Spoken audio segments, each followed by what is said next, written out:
ایک شخص کے پاس 3 دوست تھے۔ اب کسی معاملے میں اس کے اوپر کوئی الزام لگ جاتا ہے۔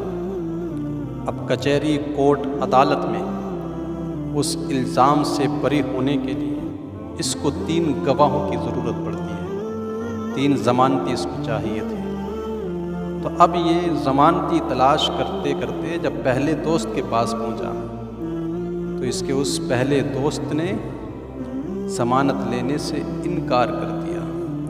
اب یہ مایوس ہو کر کے واپس آ جاتا ہے۔ کچھ دیر کے بعد اپنے دوسرے دوست کے پاس پہنچا تو اس نے ضمانت کے لیے تو ہاں کر دی، گواہی دینے کے لیے تیار ہو گیا کورٹ میں، لیکن جب یہ اس کے ساتھ لے کر کے اس کو چلا تو کورٹ کچہری عدالت کے دروازے سے واپس آ جاتا ہے۔ اس کو بڑی پریشانی ہوتی ہے، بڑا افسوس ہوا۔ ایک جگری دوست، ایک قریبی دوست ہو کر وعدہ کیا، لیکن عین موقع پر آ کر کے اس نے ساتھ چھوڑ دیا۔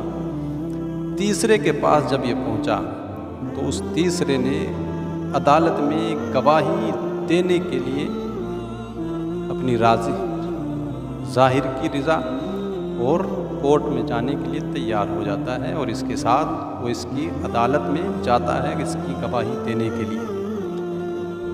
تو ایک دوست جا نہ سکا، ایک گیا تو دروازے سے لوٹ آیا، لیکن تیسرے نے کہا ہر وقت میں تیرے ساتھ ہوں۔ تو اسی طرح سے سوچیں، انسان 3 چیزوں سے زیادہ دنیا میں دل لگاتا ہے۔ ایک تو اس کا مال و دولت ہے۔ یہ مال دولت اس پہلے شخص کی طرح ہے کہ جس پر اس نے زندگی بھر اپنی جان تک کی بازی لگانے کے لیے تیار تھا، لیکن اس نے کورٹ میں جانے سے، گواہی دینے سے انکار کر دیا۔ تو یہ مال ہی ہے، جب تک سانسیں باقی ہیں تو اس سے استفادہ حاصل کر سکتا ہے، فائدہ اٹھا سکتا ہے، لیکن جیسے ہی آنکھیں بند ہوتی ہیں، روح اور جسم کا سنگم ٹوٹ جاتا ہے، تو یہ مال و دولت فوراً وہیں پر سب کچھ ختم ہو جاتا ہے، اس کے ساتھ کچھ نہیں جاتا اس میں سے۔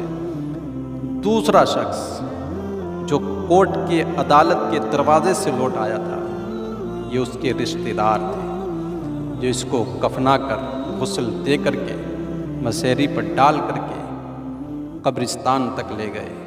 لیکن اب قبر کے اندر اس مردے کے اوپر کیا بیچتی ہے؟ کیسے سوالات کے جوابات میں اس کو تکلیف ہوتی ہے یا آسانی ہوتی ہے؟ وہ کہتے ہیں کہ قبر کا حال مردہ ہی جانے۔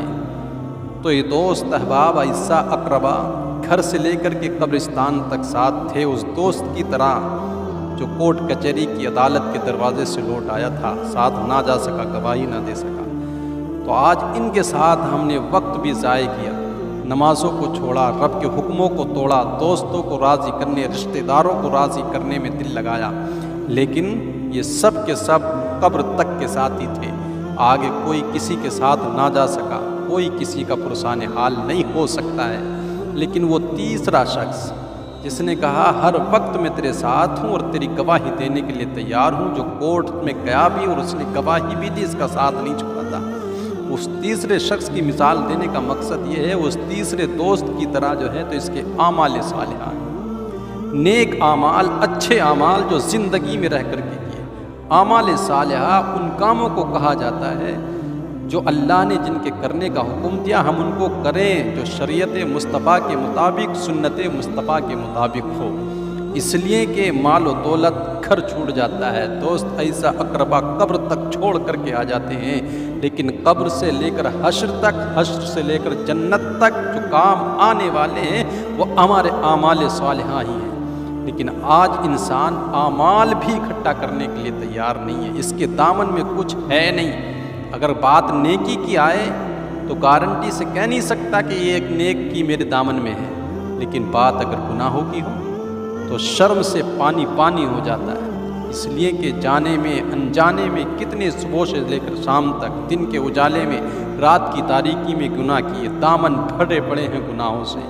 ندامت کے آنسو بھی ہماری آنکھیں خراج پیش نہیں کرتی ہیں، جبکہ حضور نبی رحمت صلی اللہ تعالیٰ علیہ وسلم ارشاد فرماتے ہیں، لوگوں اگر صدق دل سے توبہ کرے اور خشیت الہی سے اس کی آنکھ سے آنسو کا ایک قطرہ، اتنا پانی بھی اگر بہہ جائے کہ مکھی کے پر کے برابر ہو، اور اس کی آنکھ کا پلک کا ایک بال خوف خدا سے نکلے ہوئے آنسو سے بھیگ جائے تو کل قیامت میں یہی ایک بال جو خوف خدا میں نکلے آنسو سے بھیگا ہے اس کی سفارش کرے گا اور اس کو جنت دلانے کا حقدار بنائے گا۔ ہمیں آئیں اس کی دہلیز پہ، وہ ہمیں پکار کر کے بارہا کہہ رہا یا ایھا الانسان ما غرک بربک الکریم، وہ بھاگے ہوئے بھٹکے ہوئے انسان آ جا، تیرا رب بڑا کریم ہے، بڑا مہربان ہے، اس کی رحمت ہمیشہ ہمارے استقبال کے لیے کھڑی ہے، ہم تو مائل با کرم ہیں، کوئی سائل ہی نہیں، راہ دکھلائیں کسے، کوئی رہرو منزل ہی نہیں۔